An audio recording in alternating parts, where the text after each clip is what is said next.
이용호 강사님은 수원시 한의사회 회장, 수원시 팔달구 보건소 한의학 건강증진 사업 강사를 역임하셨으며, 현재는 경기도 한의사회 회장, 한방부인과 박사, 대한한의사협회 소아청소년위원회 위원으로 활동하고 계십니다. 오늘 강의 주제는 흔들리는 몸과 마음, 갱년기 극복, 한의학적 해법입니다. 반갑게 강사님을 맞이해 주시기 바랍니다. 강사님 말씀 부탁드립니다. 들리시죠? 예. 그럼 강의 시작하겠습니다. 저는 방금 소개받은 이용호라고 합니다. 오늘은 강의는 갱년기를 주제로 한 흔들리는 몸과 마음, 갱년기 극복, 한의학적 해법에 대해서 강의를 시작하겠습니다. 오늘 참여해 주신 선생님들도 계시지만 아마 갱년기에 아직 이르지 않은 젊은 선생님들이 아마 많으실 겁니다.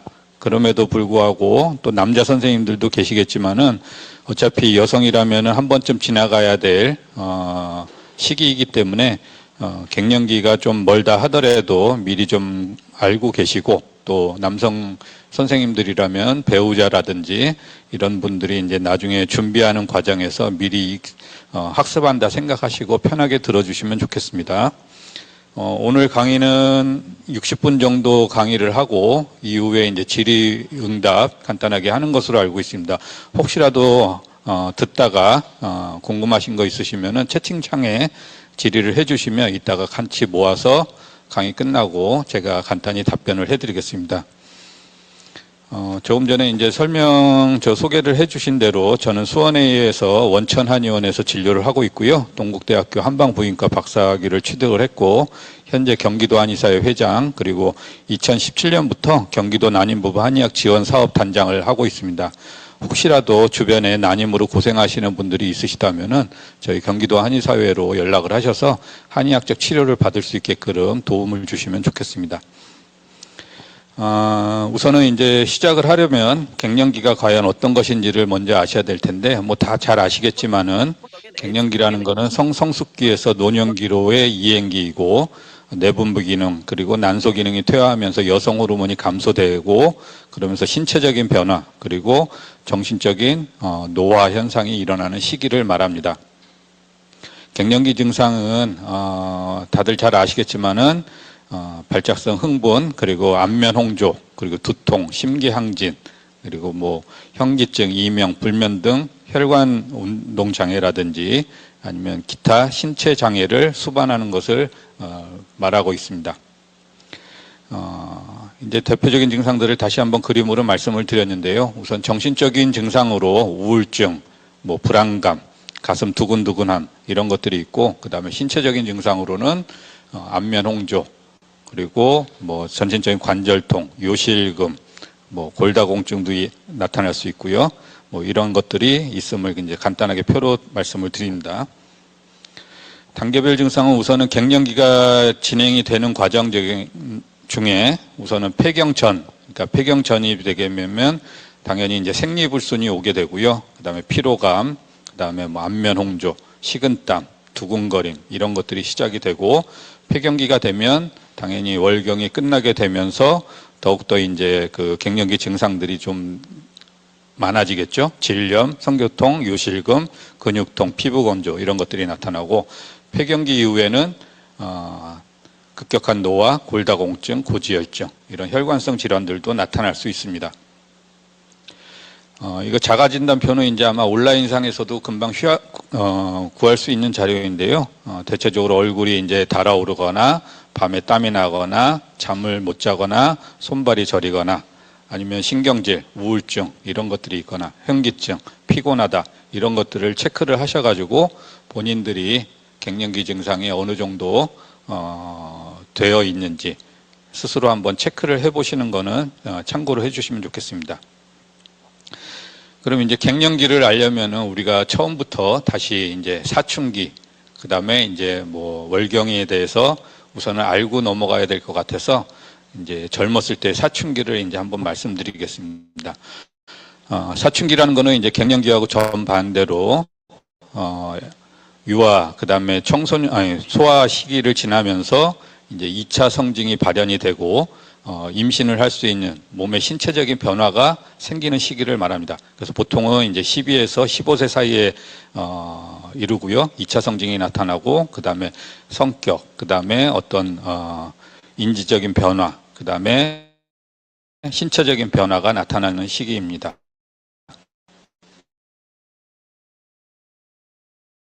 감소가 생리가 끝나는 현상, 보통은 45세 전 이렇게 나오고 있고요.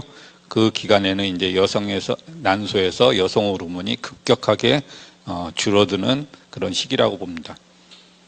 아까 말씀드렸듯이 초경은 보통 10에서 12세에서 시작을 하는데요. 옛날보다 많이 지금 앞당겨졌죠. 성장이 이제 빨라지고, 그 다음에 이제 발육 상태라든지 이런 것들이 좋아졌기 때문에 좀 더 빨라졌고, 또 그거하고 또 비례해서, 폐경 연령도 45세 전으로 예전보다 한 4, 5년 정도 앞당겨졌습니다. 예전에는 저희 20, 30년 전에 제가 대학교 다닐 때만 해도 49세 전후라고 그랬었는데 지금은 45세 전후로 지금 연령이 좀 더 빨라진 그런 그런 상태라고 보시면 됩니다. 월경은 이제 뭐 여성분들은 대략 이제 다 경험을 해보셔서 아시겠지만은 1회 출혈량은 20에서 60ml, 많으면은 80ml 이상 나오면 과다출혈이라고 얘기를 하고요.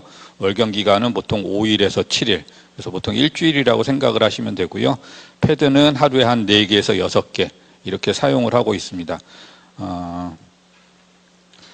이거는 이제 참고로 적어놨는데 저희가 이제 의서로 사용하고 있는 고전 의서인데 황제내경에 보면은 14세 때 인맥이 통해서 월경이 시작이 되고 자녀를 가질 수 있다 이런 표시가 되어 있고요. 그 다음에 77에 49세에 인맥이 허손해서 태축맥이 쇠약해지고 월경이 이제 통하지 않으면서 자손을 얻을 수 없다. 이렇게 되어 있어서 예전부터도 우리가 월경 기간이라든지 가임기 이런 것들에 대해서 이해가 있었다는 거는 그냥 참고로 말씀드립니다. 제가 항상 이제 환자분들한테 말씀을 드리는 건데요. 갱년기라는 거는 우리가 이제 항상 그 여성분들이 이제 생각을 할 때 나이가 들었고 노화가 됐고 여성의 능력이 상실되는 시기라서 굉장히 안 좋은 시기로 생각을 하는데 우리가 이제 그 갱년기라고 표시된 한자를 보면은 다시갱, 해년, 기간기입니다. 그래서 어떻게 보면은 다시 한번 우리가 젊은 때 가임기를 지내왔고 그 다음에 가임기가 끝나면서 다시 한번 이제 좀 노년기로 가긴 하지만 새로운 삶을 시작하는 새로운 시기라고 생각을 하셔가지고 굉장히 긍정적으로 좀 생각을 해주시면 좋고요. 우리가 평생 동안 항상 가임기가 유지가 되면서 월경이 있고 애를 낳을 수 있는 시기라면 좋겠지만 우리가 나이가 들면 그럴 체력도 없어지기 때문에 이게 어떻게 보면 인체의 조화라고 보셔야 됩니다. 그래서 40세 이전에 임신과 출산을 충분하게 하고 그 다음에 육아도 하고 그 다음에 내가 체력이 떨어지면 임신을 할 수 없게끔 몸을 좀 조절을 해주는 시기이기 때문에 그런 거를 이해를 하시고 갱년기가 굉장히 힘들다 하더라도 너무 그렇게 부정적으로만 생각을 하시지 않는 게 좋은 의미라서 이 한자의 해석을 한번 제가 적어봤습니다. 우리가 이제 그 갱년기라고 하면은 40대, 50대 이렇게 이르게 되는데 단순하게 신체적인 변화뿐만 아니라 주변 환경, 그 다음에 본인의 처해 있는 상황에 따라서 이 갱년기 증상이 플러스 되느냐 마이너스 되느냐 이런 갈림길에 또 있기도 합니다. 이제 물론 선생님들 같은 경우에는 이제 같이 남편분과 이렇게 이제 가사를 같이 직장 생활을 하면서 이런 것을 하고 있지만은 아직도 보면 40대 여성들이 전업주부인 경우가 좀 더 많은 축에 속합니다. 그렇게 되다 보니까 첫 번째는 혼자 있는 시간이 굉장히 많습니다. 40대가 되면 이미 애들은 적게 보더라도 중학교 이상 그리고 남편분들도 회사에서 이제 어느 정도 안정적인 자리에 있다 보니까 이제 회사 가서 퇴근하면 뭐 아무리 빨라도 7, 8시 애들 같은 경우에는 뭐 학원 갔다 오면 10시 지나서 이제 집에 오겠죠. 그러면 이제 아침에 출근하고 학교 가는 시간 8시, 9시 이후부터는 오로지 혼자서 생활을 하다 보니까 혼자 있는 시간이 많다. 그 다음에 혼자 있으면서 항상 생각하는 게, 전업주부 같은 경우에는 직장 다니는 친구들하고 비교를 한다든지 아니면 친구들의 남편들하고 비교, 아니면 자녀들의 또 비교, 친구 자녀들과 주변 친지들의 자녀들과 또 비교, 이런 것들을 하면서 혼자서 생활하면 항상 부정적인 생각, 이런 것을 하면서 상대적인 박탈감을 많이 느끼게 됩니다. 그리고 또 불규칙한 생활을 많이 하게 되다 보니까 운동도 부족해지고 또 당연히 노화도 시작이 됩니다. 그래서 이 네 가지가 사실은 굉장히 큰 문제점이 되면서 갱년기하고 겹치면서 더욱더 증상들이 크게 나타난다고 보시면 됩니다. 이거는 그냥 재미로 제가 적은 건데요. 아침에 이제 텔레비에 보면은 9시 전후에 이렇게 우리 KBS, MBC 이렇게 방송하는 프로그램들을 간단하게 적었습니다.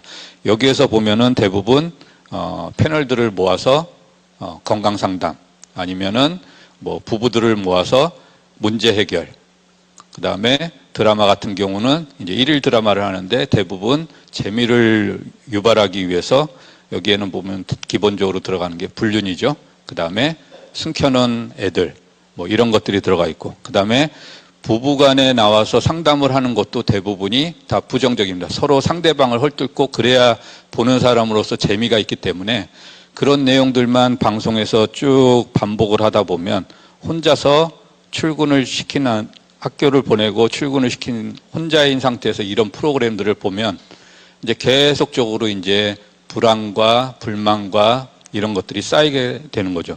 물론 저녁이라 그래가지고 모든 프로그램들이 새롭게 또 반영이 되는 건 아닙니다.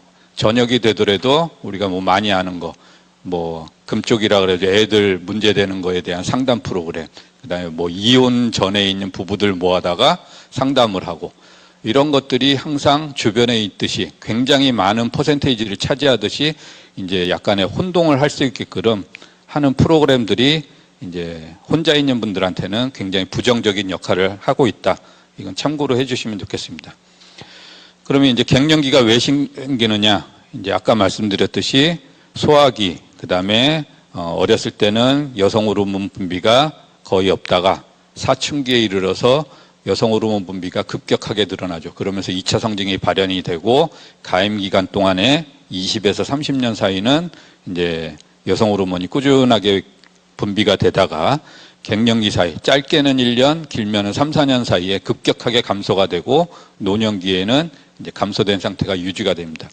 우리가 뭐 일상적인 생활을 하더라도 없다가 뭔가가 생기게 되면 아주 나쁜 물건 아닌 이상은 크게 문제 삼지는 않습니다. 그러나 내가 가지고 있던 것 중에 뭔가를 뺏기거나 없어지게 되면 그에 대한 거부감, 허탈감은 더 배로 늘어나죠. 이것도 똑같습니다. 여성 호르몬도 급격하게 감소가 되다 보니까 사춘기하고는 반대로 몸에서 거부하는 그런 반응들이 급격하게 나타나는 것을 이제 갱년기라고 보시면 됩니다. 그래서 이제 남자와 여자의 나이에 따른 호르몬 변화인데요. 남성에 있어서 남성 호르몬은 나이가 들어도 감소세가 그렇게 급격하지 않고 완만하죠. 그래서 이제 뭐 농담으로 하는 얘기가 나이가 들어도 남성은 생식 능력이 유지가 된다고도 하고 실질적으로 70세 이상이 지나도 출산을 자녀를 볼 수도 있는 경우가 많이 있고, 반대로 여성의 경우 같은 경우에는 가임기 동안에는 그 월경 기간에 따라서 여성 호르몬 분비가 약간의 주기를 따라다가 그 다음에 갱년기 때 급격하게 감소가 되죠. 이런 거를 표로 만들었으니까 참고를 해주시고요. 그 다음에 이제 열량병 그 호르몬의 변화, 이것도 이제 앞에하고 거의 비슷한 상황입니다. 그럼 이제 이 폐경이 되면 여성 호르몬이 얼마만큼 줄어드느냐? 여기 표에도 그림에도 나왔듯이 폐경 후가 되면 5에서 20 피노그램으로 굉장히 줄어듭니다. 이 수치는 남성에게 있어서 분비되는 여성 호르몬 수치보다도 훨씬 적게 분비가 되는 겁니다. 남성 같은 경우는 25에서 40 피노그램이 분비가 되고 있는데 그에 비해서도 훨씬 더 적게 분비가 되는 거니까 이 차이점은 그냥 눈에 들어올 거라 생각합니다. 그래서 우리가 이제 여성 호르몬은 그러면 뭐냐? 이제 보통 많이 얘기하는 게 에스트로겐이죠. 그리고 이제 월경 주기에 따라서 프로게스테론이 있는데 대부분은 이제 우리가 여성 호르몬이라고 얘기하면 에스트로겐을 일컫습니다. 에스트로겐은 우리가 월경이 끝나고 나서 배란기 때까지 분비되는 호르몬인데 여성을 여성답게 하고 그다음에 자궁 내막을 증식을 시켜서 임신, 그러니까 수정이 된 수정란이 자궁 내벽에 착상이 잘 되게끔 자궁 내막을 충분하게 증식시켜주는 역할을 합니다. 그리고 유방 발육이라든지 골밀도에도 관여를 하고요. 그게 배란기 때까지 분비가 되고 그다음에 배란기가 지나면 프로게스테론이라는 호르몬이 분비가 됩니다. 이거는 이제 가임기 여성에게 있어서 수정란이 자궁 내막에 착상이 되면 임신 유지를 하는데 도움이 되는 쭉 자궁 내막이 두껍게 유지가 될 수 있도록 하는 역할을 하는 겁니다. 그래서 월경기 보통은 이제 28일에서 30일을 주기로 해서 배란기가 15일이라 그러면 앞에 배란기 때는 에스트로겐이 분비가 되고 이후 15일 이후에 다음 월경까지는 프로게스테론이 분비가 되면서 서로 상호작용을 하고 있습니다. 우리가 이제 골다공증 이제 발병 비율도 이렇게 표로 만들어 놨는데요. 40세가 지나면은 여성의 골다공증 발병률이 남성들보다 확연히 늘어나는 것을 표로 볼 수 있습니다. 이건 아까 말씀드린 대로 여성 호르몬의 영향이 제일 크다고 보면 됩니다. 그래서 이제 갱년기 극복에 그러면 어떤 생활을 하면 좋을까? 간단히 정리를 한 거는 여기 보시면은 우선 건강, 자신의 몸에 신체적인 관심을 가져야 되고요. 그 다음에 내 증상이 어떤 것인지를 확인을 하고, 그 다음에 내 몸의 변화를 잘 관찰을 하시면 좋고요. 가장 중요한 건데요. 균형 잡힌 식사와 그 다음에 꾸준한 운동, 그 다음에 규칙적인 운동, 그 다음에 체중이 과격하게 늘거나 줄지 않게끔 관리하는 게 가장 좋습니다. 당연히 금연과 금주는 꼭 해야 될 문제고요. 그 다음에 아까 처음에 말씀드렸듯이 폐경과 갱년기는 자연스러운 우리가 나이가 들어가면서 겪어야 될 환경이기 때문에 자연스럽게 받아들여야 될 거고, 그 다음에 이런 증상들이 나타나거나 신체적인 정서적인 변화가 생기면 주변 사람들하고 항상 대화를 하시고 문제점 해결을 하는데 도움이 될 수 있도록, 혼자서 끙끙 앓지 않도록 그렇게 해주시면 좋겠습니다. 가장 나중에 방법은 항상 전문 의료인하고 상담을 해서 치료를 하시는 게 제일 좋은 방법입니다. 그러면 이제 여성만 왜 이렇게 되느냐? 우리가 똑같이 남성들하고 똑같이 태어나서 성장을 하고 죽게 되어 있는데, 똑같이 결혼하고 노화도 겪고 있는데 그 중간에 출산이라는 그 과정을 겪게 됩니다. 여성만의 특징이죠. 그래서 임신을 10개월 동안 하고 자녀를 출산을 하고 그 다음에 육아도 아무래도 남성들에 비해서 훨씬 더 많은 비중을 차지를 하고 있습니다. 그러다 보니까 이 갱년기 때 이런 현상들이 남성들에 비해서 훨씬 더 크게 나타난다. 이렇게 보시면 됩니다. 그런 증상들로 보면 우리가 출산을 하게 되면 이제 방광이 해부학적 구조로 인해서 방광이 자궁 앞에 있다 보니까 자연분만하면서 방광을 압박을 하기도 하고요. 그 다음에 해부학적으로 남성에 비해서 요도도 굉장히 짧습니다. 그러다 보니까 요도의 관략근이라든지 이런 것들이 노화가 금방 되면서 요실금도 많이 나오기도 하죠. 이제 우리가 이제 환자들 보면은 이제 재채기하거나 그냥 웃을 때 이럴 때도 가끔 실수를 한다. 이런 경우가 있고, 남성들도 비슷하지만 나이가 들면 야간에 잦은 빈뇨 때문에 화장실을 한두 번 가기 위해서 깬다. 이런 현상도 있습니다. 그래서 이제 여성들이 이제 나이가 들면 젊었을 때하고 또 변화가 생기다 보니까 지금 여기에 있는 대로 질의 탄력이라든지 이런 것들이 감소가 되고 질이 이완이 되고, 그 다음에 여성 불감증도 생기고, 그 다음에 극치감 장애도 생기고, 그 다음에 갱년기 증상도 생기고, 이러다 보니까 이제 성기능 장애까지도 좀 더 발전을 하는 경우가 많습니다. 그래서 제가 이제 항상 환자분들한테 얘기하는 거는 스킨십을 유지를 해라 이런 얘기를 하는데요. 사실 나이가 40이 넘어가서 배우자와 스킨십을 유지한다는 것은 쉽지는 않습니다. 우리가 뭐 농담으로 하지만은 예전에는 이제 애인이고 연인이고 배우자이긴 하지만은 나이가 들면 가족끼리 왜 이래 뭐 이런 식으로 얘기를 하죠. 그래서 이제 옆에 있는 배우자가 그저 그냥 남자 같은 그냥 남성이 아니라 이성적인 사람이 아니라 그냥 가족의 같이 있는 그냥 친구 같은 그런 존재가 되는 거죠. 물론 친구가 나쁘다는 의미는 아니지만 이성적으로 좀 더 끌리는 현상이 되면서 이런 것들이 뇌를 자극을 하고 뇌하수체에서 호르몬이 분비가 되면 좀 더 젊음을 유지할 수 있는 방법이 되는데 이런 것들을 그냥 방치를 해준다는 게 너무 문제가 되는 겁니다. 우리 선생님들도 이제 뭐 아직 미혼이신 분들도 있겠지만 결혼하신 분들이 이제 뭐 짧으면 5년, 10년, 20년 전을 다시 기억을 해보시면 우리가 데이트를 하거나 아니면은 뭐 미팅을 할 때 그 사람들을 만나러 갈 때 약속을 잡으면은 뭐 빠른 사람은 뭐 하루 전부터 아니면 당일 가기 전에도 기분이 좋죠. 항상 기분이 좋고 얼굴도 발그스레해지고 뭐 얘기도 많아지고 그다음에 당연히 만나서는 좀 더 즐거운 시간을 보내려고 하고 이렇게 되는데 이게 결혼하고 아기 낳고 이러다 보면은 서로 짜증과 스트레스, 피곤함 이런 것들이 겹치다 보니까 서로 간의 간격이 벌어질 수밖에 없습니다.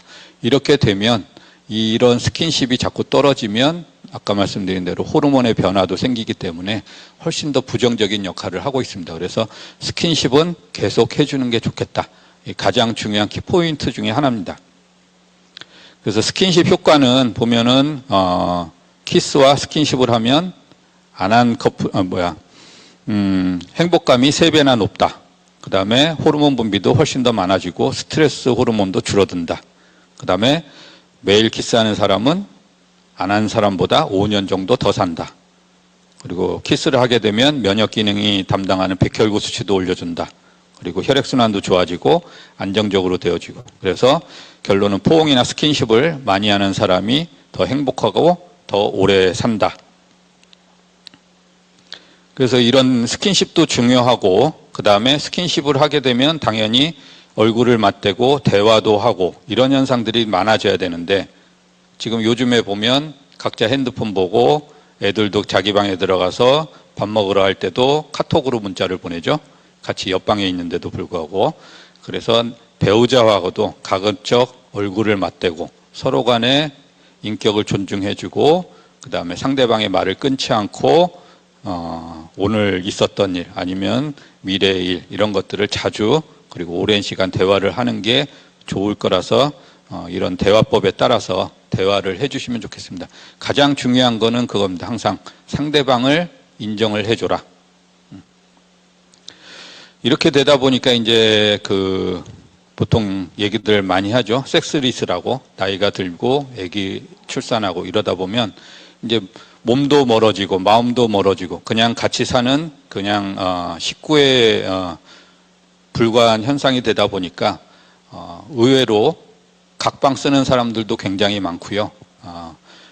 그러다 보니까 이제 이런 부부관계 횟수가 줄어드는데 이렇게 되면 과연 이제 뭐 같이 살 이유가 있을까? 뭔가? 이렇게 자꾸 이제 이상한 얘기만 생각만 들고 그냥 뭐 애들을 키우기 위한 그냥 공동 육아나 이런 쪽으로만 생각을 하게 되다 보니까 이런 것들도 큰 사회적인 현상으로 문제점으로 또 삼기도 하고 있습니다. 이건 참고로 보시고요. 그래서 부부관계 섹스리스 비율을 보면은 우리가 결혼하고 나서 10일에서 20년이 지나면 30%, 21에서 30년이 지나면 37%, 31년 차 이상이면 53%. 물론 30년 차라고 그러면은 이제 나이가 한 50, 뭐 60 이렇게 됐기 때문에 당연히 체력적인 것이나 신체적인 현상이 이제 변화가 되기 때문에 부족한 것도 있기는 하지만은 그래도 반 이상이 지금 이런 부부관계를 안 하고 있다는 통계가 있습니다. 그래서 물론 이제 이 횟수가 중요한 거는 아니고요. 횟수가 뭐 띄엄띄엄 그냥 간격이 있다 하더라도 좀 더 친밀감을 높이기 위해서는 이것도 하나의 해결 방법 중에 하나이기 때문에 제가 이것을 말씀을 드리는 겁니다. 요 표는 저희가 이제 아까 말씀드렸듯이 제가 이제 경기도 난임부부 한의학 지원 사업 단장을 하고 있는데 거기에 난임 부부들의 통계를 보게 되면 우리가 생각을 하는 이제 난임 부부라면 그 임신을 하기 위해서 노력을 해야 되는 부부들입니다. 그럼에도 불구하고 성교 횟수가 평균을 보면 월 4.94회입니다. 뭐 일주일에 한 번에서 많이 잡아 일주일에 1.2회 이렇게 되는 건데 임신을 하고자 하는 노력하는 분들도 이렇게 횟수가 줄어들면 일반적인 분들에 대해서는 얼마나 더 줄어들까? 아까 섹스리스 그 비율이 나와 있기도 하지만 그거하고 제가 참고로 보시라고 이 표는 넣어드렸습니다. 그렇게 되면 그러면 이제 이런 이유가 무엇이냐? 이제 아까 말씀드린 40대 이후에 어떤 신체적인 변화, 질 분비물도 감소가 되고, 그 다음에 탄력도 떨어지고, 그 다음에 불감증도 생기고, 그 다음에 갱년기 증상도 있고, 피곤하고, 나이 들어서 체력도 떨어지고, 이런데 이런 현상들이 나니까 당연히 감소가 될 수밖에 없습니다. 우리가 이제 그 생식 기능을 보면은, 아까 호르몬 표에도 나왔지만, 여성들 같은 경우는 이제 가임기 때가 되고, 남성들은 나이가 들어서도 어느 정도 유지가 되는데, 또 반대로 연령에 따라서 성욕의 변화는 남성들은 20대, 10대 후반에서 20대까지가 가장 왕성하고 그리고 여성들은 오히려 20대 후반, 30대에 좀 더 왕성하게 됩니다. 이런 또 불균형한 것도 하나의 부부관계에 있어서도 좀 더 문제점이 될 수도 있습니다. 그래서 이제 부부 성생활이 필요한 이유는 이제 간단하게 말씀드리면 첫 번째는 심폐기능 향상, 그 다음에 다이어트 효과. 아무래도 운동이 들어가다 보니까 이런 결과가 나오고요. 그 다음에 혈액순환 촉진이라든지 이런 것 때문에 통증 완화, 면역력 증가, 그 다음에 피부가 훨씬 좋아진다. 이건 호르몬이 증가가 되기 때문에 그 다음에 자궁질환도 예방이 되고 정신건강도 훨씬 좋아진다. 우리가 이거는 통계적으로 딱 나온 거는 아닌데요. 결혼을 안 한 사람, 그 다음에 출산을 안 한 사람, 이런 경우에 유방암 발생률이 훨씬 더 높습니다. 여성에 비하면은, 여성들 통계를 냈을 때. 그거는 왜 그러냐? 우선은 이제 유선이라든지 젖을 안 주면서 그 활용을 안 했기 때문에. 그러니까 우리가 보통 이제 출산하고 나면 이제 젖망울이 많이 뭉쳐가지고 굉장히 아파하고 힘든데 그때 이제 많이 짜주고 모유 수유하면서 자연적인 소통이, 그러니까 배출이 되고 그 다음에 몸에서 만들고 이런 현상이 돼야 되는데 이런 거 없이 오로지 몸 안에서 그냥 쌓이기만 하고 배출이 안 되다 보니까 이상 조직들이 생기면서 유방암 발생률이 훨씬 높게 나타납니다. 그러니까 어쨌거나 우리가 결혼을 하는 것도 중요하고 출산하는 것도 중요하고 모유 수유도 중요하다 이렇게 말씀드리겠습니다. 그리고 혈중 에스트로겐 변화에 따라서 이제 나이가 들면 그 정신신경장애, 그 다음에 질요도 점막장애, 피부장애 이러면서 어떤 몸에 주의 신호를 보내준다는 것을 간단하게 표로 말씀드리겠습니다. 그래서 이제 여성 성기능 장애가 이제 생기는 것도 갱년기 증상에서도 굉장히 중요한 역할을 하는데 이런 성기능 장애가 생기면서 우울증, 이혼 이런 것까지도 발전이 될 수 있다는 것은 이제 하나의 자료로 발표가 된 바 있습니다.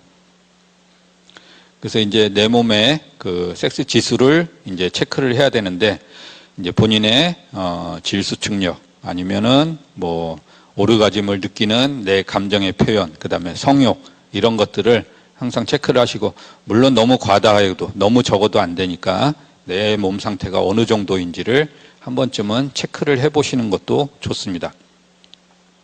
그래서 이제 갱년기를 극복하는 성생활 솔루션은 이제 그 부부관계가 수치스럽고 나이가 들어서 왜 이렇게 해야 되느냐 이런 것들을 문제 삼지 않고 건강한 내 생활 중에 하나라고 충분하게 이해를 하는 것도 좋고 상대방도 같이 이해를 하는 게 중요합니다. 그 다음에 정서적 교감이 이루어져야 되고 그 다음에 뭐 충분한 운동, 그 다음에 너무 그냥 한쪽에서 피하는 그런 현상은 가급적 피하시는 게 좋습니다. 그래서 이제 그러면은 그 부부관계를 해야 되는데 이제 체력이 대부분이 이제 부족하니까 결국에는 운동을 해야 될 것이고, 그래서 내 체력도 훨씬 더 좋아야 되는 것이고요. 그 다음에 그냥 무작정 가만히 텔레비 보다가 뭐 이렇게 될 수도 없는 거니까, 그래서 항상 배우자와 대화라든지 친밀감 이런 것들이 유지가 돼야 되고요. 그리고 본인의 신체적인 변화도 항상 좋게끔 유지할 수 있는 노력을 하시는 것도 좋습니다. 그래서 이제 우리가 운동을 하면 이런 질이완, 그런 요도, 요실금 이런 것 때문에 사실은 여성들한테 제일 권하는 운동이 케겔 운동입니다. 뭐 다 아시겠지만은 항문과 회음부 주위의 관략근을 꽉 조였다가 풀었다가 이런 운동을 반복하는 것인데, 이건 사실은 뭐 시간과 장소에 전혀 구애가 없고요. 그 다음에 주변 사람들하고도 전혀 알 수 없는 상황이기 때문에 TV 보다가 설거지 하다가 아니면 가만히 있다가 뭐 이렇게 할 때도, 아니면 또 회사에서 일하실 때는 사무적으로 의자에 앉아 계시다가도 운동을 하시면 제일 좋습니다. 가장 기본적인 것이 가장 좋은 것인데, 우리가 보통 보면 가장 기본적인 것을 그냥 놓치고 가는 경우가 너무 많기 때문에, 그래서 이제 여러 가지 나쁜 것으로 발전이 되니까 우리가 기본적인 것부터 충분하게 해주시면 좋고요. 여기에 있는 그림은 케겔 운동과 더불어 복근 그리고 허리 이런 것들을 같이 병행하는, 우리가 보통 요즘에 얘기하는 코어를 강화시켜주는 운동이니까 이 그림을 참고를 해주시면 좋겠습니다. 그래서 이제 운동을 하시면 이제 뭐 요즘에 달리기도 많이 하지만 달리기, 러닝, 달리기, 러닝 같죠? 그 다음에 뭐 빨리 걷기, 뭐 맨발 걷기 이런 운동도 많이 하시고, 그래서 근력 운동도 하시고, 그 다음에 수영이라든지 잠깐만요. 에어로빅 이런 유산소 운동, 그리고 유연성 운동, 필라테스, 요가 이런 거 많이 하시죠? 이런 것들 운동을 규칙적으로 해주시면 좋습니다. 우리가 운동을 하면 항상 사람들이 언제, 내가 어디 가서, 먼데, 그 다음에 시간이 없는데, 돈이 없는데 이런 이유들을 다 대고 운동을 안 하세요. 근데 운동이라는 거는 가까이 있는 것이고 집에서도 할 수 있는 것이고, 이런 돈과 시간과 장소를 할애를 하게 되면 대부분 실패를 하십니다. 그래서 항상 처음에는 가까이 내가 시간을 내서 할 수 있는 것부터 시작을 해 보시고, 그 다음에 좀 더 확장을 해 나가시는 것을 추천을 드립니다. 근데 이제 운동을 하라고 하면 일부 사람들이 그래요. 나는 이제 운동을 하기 위해서 출근할 때 30분, 1시간을 걸어간다. 퇴근할 때 1시간 걸어와요. 물론 이것도 뭐 운동이 아니라고 할 수는 없지만 이거는 엄격한 노동이고요. 그 다음에 운동이라는 거는 노동과 큰 차이가 있습니다. 제가 여기 표를 해드렸지만은 운동은 목적의식이 있습니다. 내가 뭔가 좋아지기 위해서, 어딘가를 좋아지게 하기 위해서 하는 운동이고요. 그 다음에 시간적인 여유가 있고, 그 다음에 즐거운 마음이 있고, 그 다음에 피로도를 내가 스스로 조절할 수 있고, 내가 오늘 피곤하면 안 할 수도 있고, 내가 컨디션이 좋으면 조금 더 늘릴 수도 있고. 그런데 노동은 이런 것들을 전반대죠. 목적이 없죠. 그냥 다른 목적이죠. 출근을 하기 위해서. 그렇기 때문에 시간적인 여유도 없고, 그 다음에 억지로 해야 되는 거고, 내가 오늘 안 할 수도 없고, 그러다 보니까 이거는 운동과 노동의 차이가 엄격하게 생깁니다. 그래서 노동도 신체적으로는 도움이 될 수는 있지만은 운동하고는 큰 차이가 생길 수밖에 없습니다. 일례로 뭐 이런 분들을 뭐 비하하는 건 아니지만, 우리가 육체적으로 많이 쓰시는 노동하시는 분들이 그러면 다 건강해야 될 텐데 그건 전혀 아니라는 거는 다들 아실 겁니다. 육체적 근육은 좋아 보일 수 있지만 건강 상태는 차이가 날 수밖에 없으니까 지금 말씀드린 대로 시간과 그 다음에 즐거운 마음으로 하시는 게 제일 좋습니다. 여기서 그림들은 이제 간단하게 운동할 수 있는 거를 몇 가지 그냥 그림으로 보여드릴 테니까 넘어가면서 우리가 옛날에 다 배웠던 것들입니다. 그냥 초등학교 때도 했었고, 그래서 목 스트레칭 한다든지 골반 적응 강화 운동, 그리고 이거는 이제 앉아서 똑같은 거긴 하지만 의자에 손잡고 뒤꿈치를 올렸다 내렸다. 그 다음에 이거는 오십견도 예방이 되는데요. 수건이나 요즘에 밴드도 많이 있죠. 양쪽으로 늘렸다가 팔을 올렸다 내렸다 운동. 그다음에 런지, 이거는 이제 코어도 좋아지고 골반도 많이 좋아지고 유연성도 늘려나가고, 그다음에 스트레칭 이런 것들을 많이 해주시면 좋습니다. 이런 것들은 이제 집에서도 요즘에 할 수 있으니까 아까 말씀드린 대로 항상 어디 가서 하시는 것도 중요하지만 집에서 텔레비 보면서 잠깐 하시는 것도 굉장히 도움이 됩니다. 이것도 참고로 그림 보여드리는 거니까 참고로 해주시면 좋고요. 그러면 이제 우리가 들으시는 분들이 이제 항상 궁금해 하시는 게 있어요. 이제 운동을 하는 건 이걸 알겠는데 그러면 이제 뭘 먹어야 돼? 항상 질문이 이렇게 이어집니다. 그래서 갱년기에 좋은 음식들은, 근데 이제 너무나도 요즘에는 이제 그 영상이라든지 매체들이 발전이 돼가지고 다 알려진 음식들이긴 하지만 몇 가지만 그냥 간단하게 소개해드리겠습니다. 갱년기의 식이요법은 이제 우선은 규칙적으로 골고루 먹어라.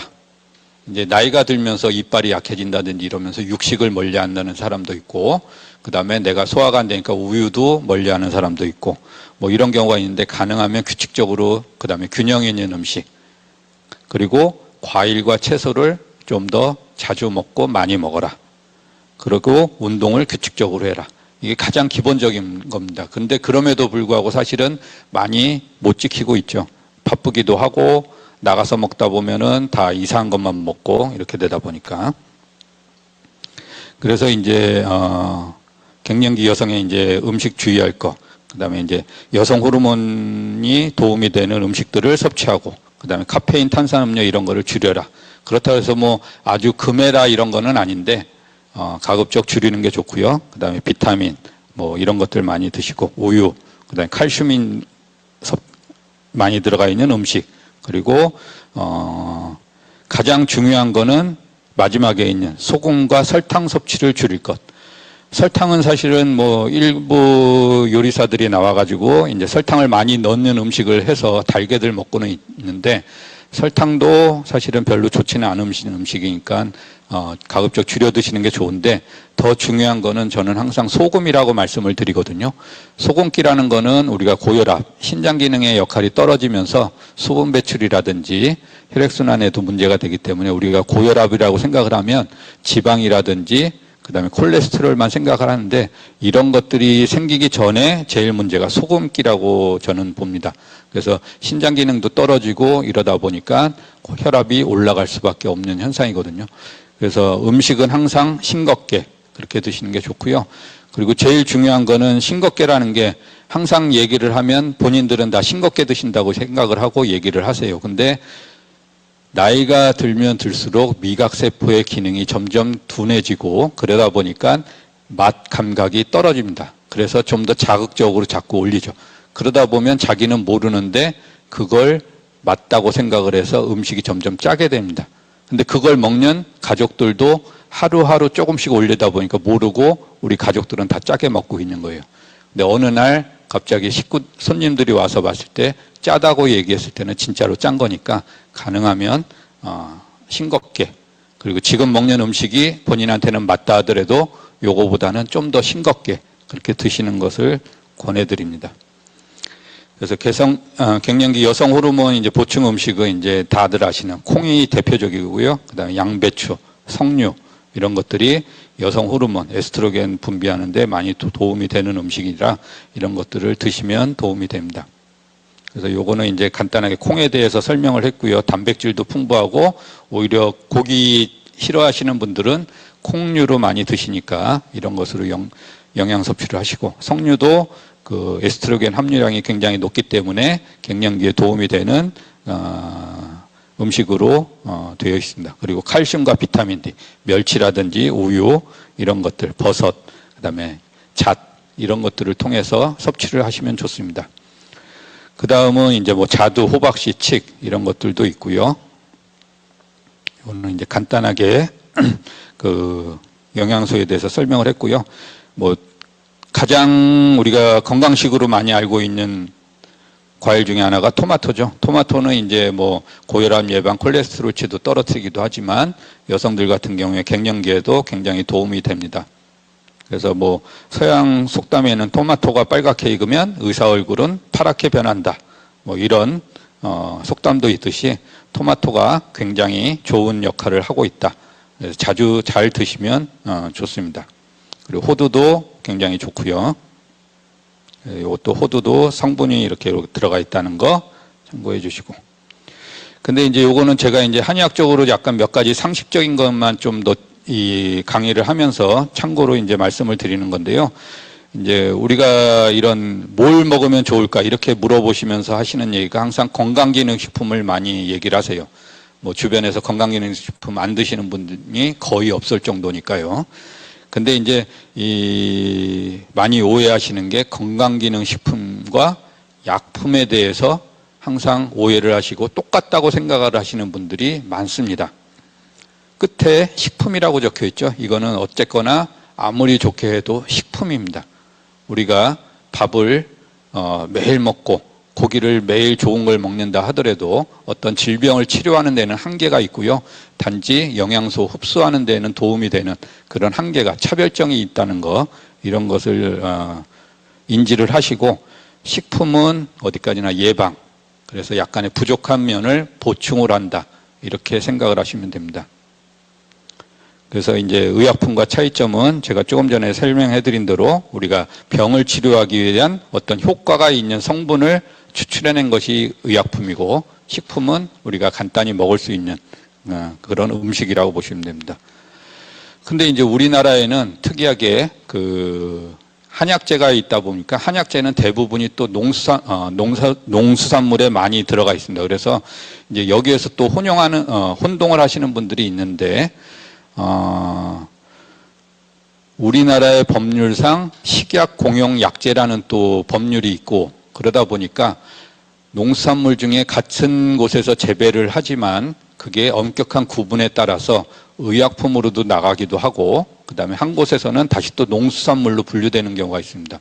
뭐 다들 아시겠지만은 뭐 대형 마트라든지 시장에 가시면은 어디 이제 마대자루라든지 크게 이제 쌓아놓고서 파는 뭐 오미자, 구기자, 뭐 결명자 이렇게 팔고 있죠.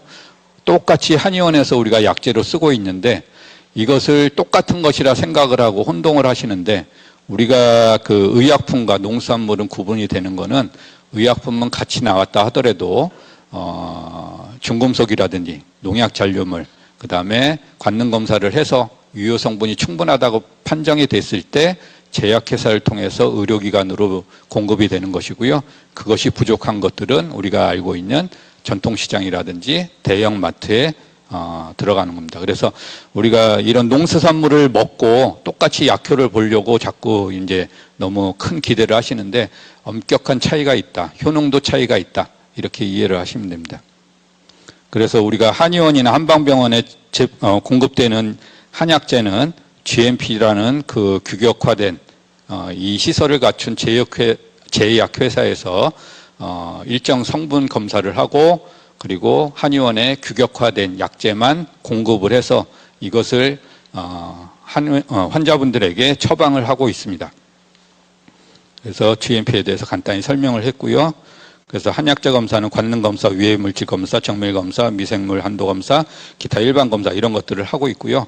그래서 항상 혼동하지 마시라는 게, 우리가 추석이나 설날 때 되면 한 번씩 뉴스에 나오죠. 어디 시장에 있는 한약재에서 뭐 농약 많이 나왔다 이렇게 얘기하는데, 다 보면 자세하게 보면 한의원에서 나온 것은 전혀 없습니다. 최근에는. 근데 오로지 그런 시장에 나온 것을 한약재라고 표현하면서 사람들이 오해를 하게끔 만드는데, 그거는 오로지 한약재가 아니라 그냥 그 농수산물 중에 하나다. 그리고 한의원은 믿고 먹을 수 있는 한약재만 취급을 한다. 그리고 환자들한테 처방을 한다. 이렇게 생각을 하시면 됩니다. 그리고 또 하나 이제 오해하실 만한 게, 환자분들이 이제 한약을 처방을 할 때 이제 물어보시는 게 있어요. 여기 한의원은 국산 한약재로 100% 다 쓰시죠? 국산 한약재로만 처방을 해주세요. 예전부터 이제 아마 국사 시간에도 많이 배우셨을 텐데, 옛날 삼국시대, 조선시대, 고려시대 이때만 해도 약재가 우리나라에서 재배되는 약재가 한정돼 있고 외국에서 수입하는 약재가 또 있습니다. 그래서 옛날에도 보면은 우리가 인삼을 갖다 팔고 거기서 비단이라든지 아니면 그 사양이라든지 이런 것들을 다 수입을 해서 물물 교육을 하고 있었는데 여기 지금 사진에 보이시는 거는 다들 아시겠지만 감초입니다. 우리가 한의원 가면은 감초는 이제 대부분 거의 90% 이상 이제 처방을 하게 돼 있는데 이 감초만 보더라도 99% 이상 수입품입니다. 국내에서 재배되는 감초가 없다고 보시면 되고요. 이 감초는 시베리아, 중앙아시아 쪽에서 재배를 해서 다 수입을 하는 겁니다. 그럼 이런 90% 이상 들어가는 약재가 수입품인데 그럼 어떻게 믿느냐? 그건 아까 말씀드린 제약회사에서 공급을 하는 것이기 때문에 믿어야 되는 거고요. 그리고 이런 것들이 포함이 되는 한약재다 보니까 100% 한약재만 100% 국산 한약재만 취급하는 한의원이라는 거는 있을 수 없다는 것. 그리고 수입산이지만 다 믿을 수 있는 약을 쓰고 있다. 이렇게만 생각하시면 됩니다. 지금 이 보여드리는 녹용도 이제 많이 아시겠지만 녹용도 대표적인 약 중에 하나죠. 국산 녹용은 약효 성분이 없기 때문에 약재로 사용을 못합니다. 근데 이제 일부 단체 여행 가셔가지고 국내 녹용 사슴농장 가서 사오시는 분들이 계시는데 뭐 신토불이라 그래서 우리나라께 제일 좋다고 얘기하는데 오히려 더 문제가 많고요. 거기에 유효 성분은 당연히 더 떨어져 있기 때문에 이런 것은 안 하시는 게 좋습니다. 그래서 녹용 같은 경우에는 시베리아, 뉴질랜드, 러시아 이쪽에서 수입하는 그 녹용 사슴뿔을 사용하고 있습니다.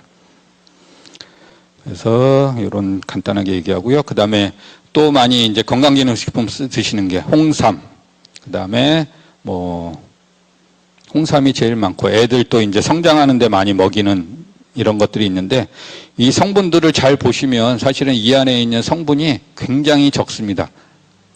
홍삼만 해가지고는 사람들한테 팔 수가 없기 때문에 음료로 막 먹기 때문에 이 안에는 당도 들어가야 되고 캐러멜도 들어가야 되고 그 다음에 다른 것들이 다 들어가 있는데 이런 것들을 마치 먹으면은 뭔가가 다 좋아지고 뭔가 해결될 것 같이처럼 얘기하는데 이런 퍼센테이지 함유량도 잘 보시면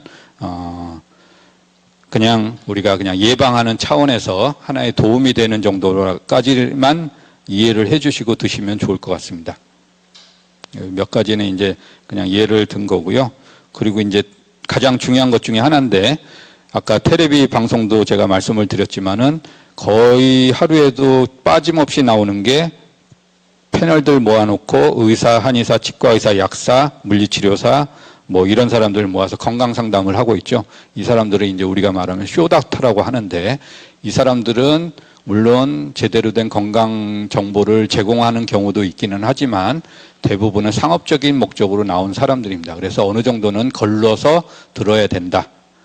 다들 경험은 해보셨을 거예요. 누군가가 어떤 건강기능식품에 대해서 설명을 하고 있으면 옆에 채널 돌리다 보면 꼭 그 제품 팔고 있습니다. 같이 다 연관된 방송의 컨셉입니다.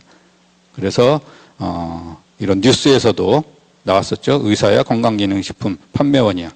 뭐 이런 것들도 나왔으니까 참고를 해주시고 그래서 이제 쇼닥터 같은 경우에는 이제 너무 혼자서 단정 짓는 사람, 그 다음에 광고하는 사람, 그 다음에 결국에는 또 이것이 지나가다 보면 자기 이름 걸고 뭔가 새로운 물건을 팔고 있죠. 어딘가에서. 이런 것들이 있으니까 요거는 항상 걸러서 들어주시면 좋겠습니다. 그래서 이제 한의원에서 그러면 어떻게 갱년기를 치료하느냐. 우리가 이제 부족한 진액 보충이라고 하는데요.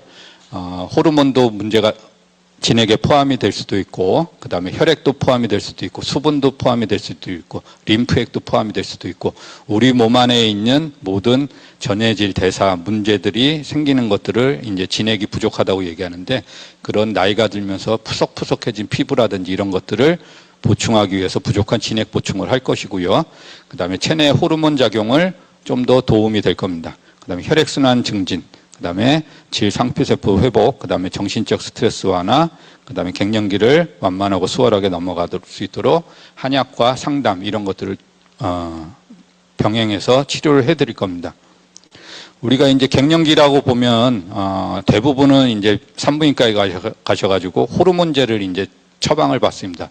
대표적인 게 이제 에스트로겐 이제 처방을 받아서 이걸 복용을 하는데 물론 내 몸 안에서 에스트로겐이 지금 감소가 돼서 적어졌으니까 외부에서 섭취를 해서 그걸 보충을 해주는 의미에서는 이유는 맞습니다. 그런데 이 에스트로겐이라는 게 장기간 우리가 복용할 수 있다는 게 아직까지는 확정이 없습니다. 대부분 산부인과에서도 이것을 일정 기간 복용하다 보면 끊으라고 다들 얘기를 권고를 하고 있습니다. 그 기간은 뭐 사람마다 틀리긴 한데 어떤 사람은 1년, 뭐 어떤 사람은 길면 한 5년 이렇게도 복용을 하는데 그 이유는 이제 이것도 기전은 아직까지 밝혀진 거는 없지만 여성 호르몬제를 과다 투여했을 때 유방암 발생률이 높다는 거는 이미 다 알려진 바인데 아직 기전이 확정이 안 됐기 때문에 이걸 금지를 하거나 이런 것까지는 발전이 안 돼 있습니다.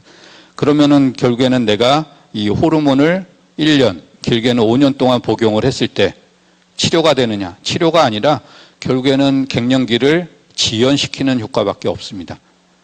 1년 후, 5년 후에는 어떻게 될 것인가? 그때는 어차피 여성 호르몬이 다 감소가 될 텐데 감소가 되면 그 증상이 또 나타날 것이고 지연시킨다 그래도 내가 50대 후반이면 갱년기 증상이 없을까요? 똑같죠.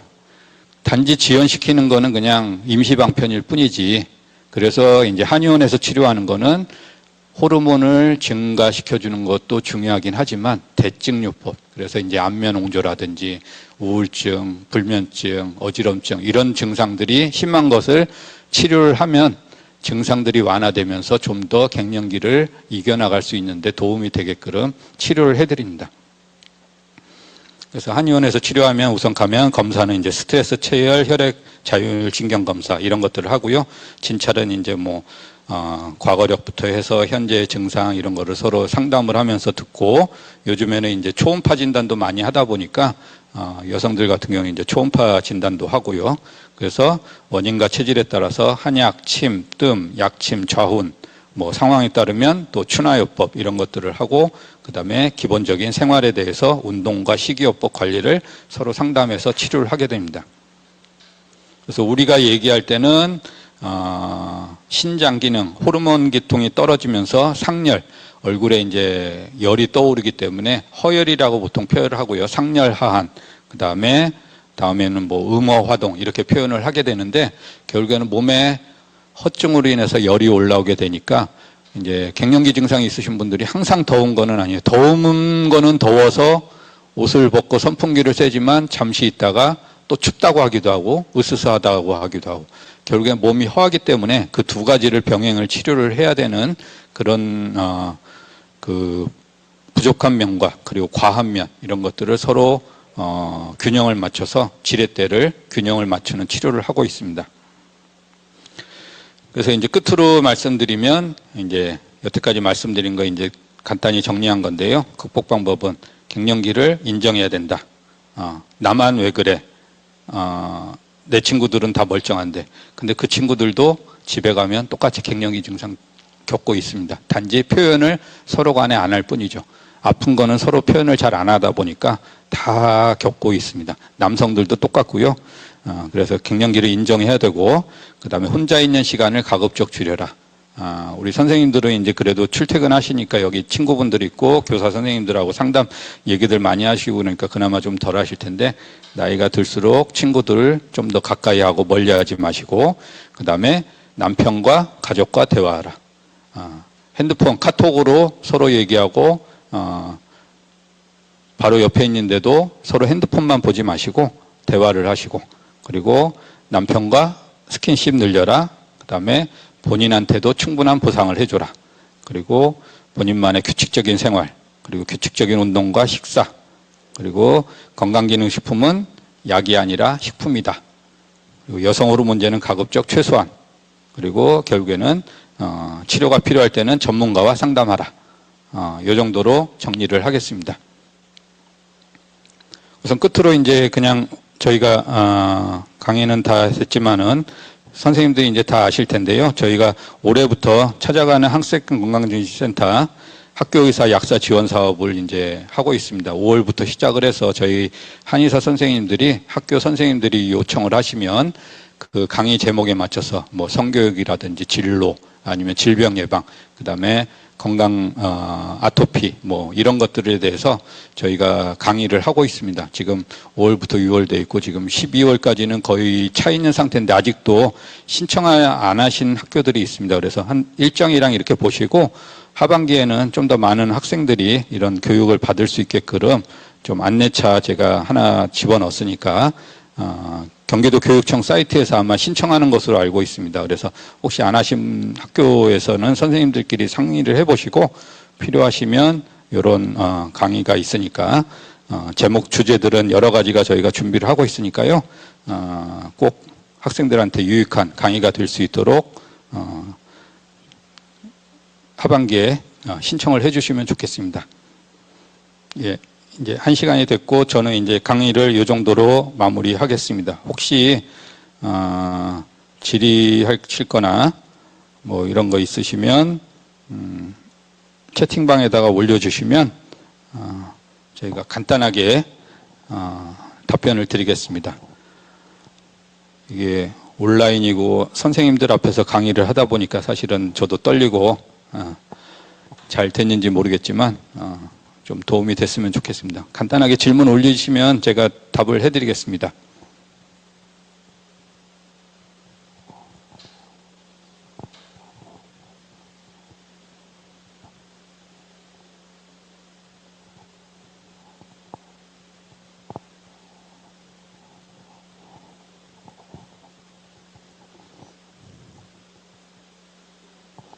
네, 갱년기에 한약 처방하면 그 증상이나 아까 말씀드린 대로 그 환자분의 증상이 있은 경우에 그 증상에 맞은 치료를 할 수 있게끔 한약 처방이 가능합니다.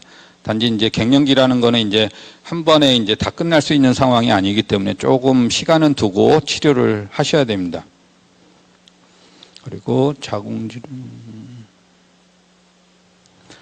이게 좀 애매하게 이제 자궁질환이 있는 경우 이제 근종이라든지 이런 경우에는 이제 여성 호르몬의 영향을 받기 때문에 이제 여성 호르몬이 많은 약제 이런 걸 먹으면 증식이 된다고 표현을 하는데 갱년기에 있는 분들은 대부분은 이제 그 호르몬이 감소가 되고 이제 이런 상태이기 때문에 그리고 이제 그런 식품 같은 경우에는 사실은 호르몬이 있다 하더라도 그렇게 많은 양이 아니니까 뭐 아주 대놓고 막 계속 하루에도 과다하게 복용하는 게 아니라면은 조금씩 드시는 거는 큰 문제는 없다고 보여집니다.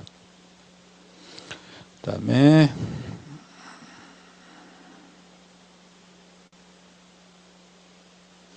네, 이것도 이제 아까 하고 비슷한 얘기가 지나면 이제 몸이 자꾸 푸석푸석해지고 더 건조해지죠. 그러면서 이제 지금 말씀하신 대로 피부염 이런 것들이 더 증상이 더 나올 수 있는데 이것도 이제 단순하게 갱년기로만 치료를 할 것이냐 아니면은 그 피부염을 치료할 것이냐를 이제 판단을 해서 잘 치료를 하시면 그것도 훨씬 더 호전될 수 있으니까 가까운 한의원에 가서 한번 상담을 해보시면 더 좋을 것 같습니다. 지압법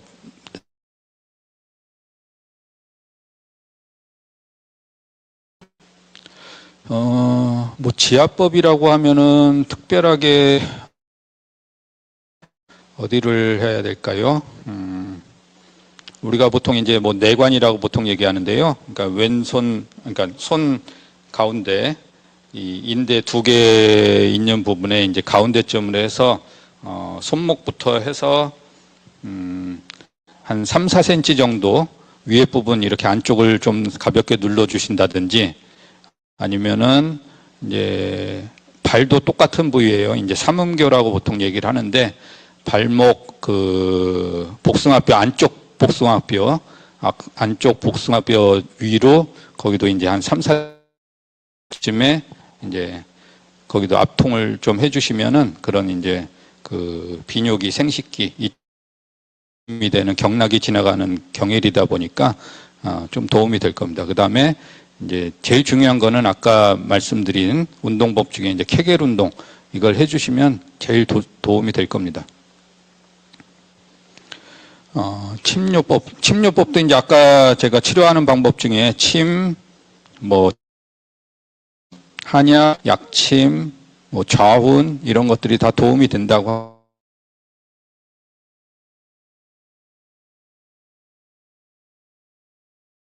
하시면서 하시면 도움이 됩니다.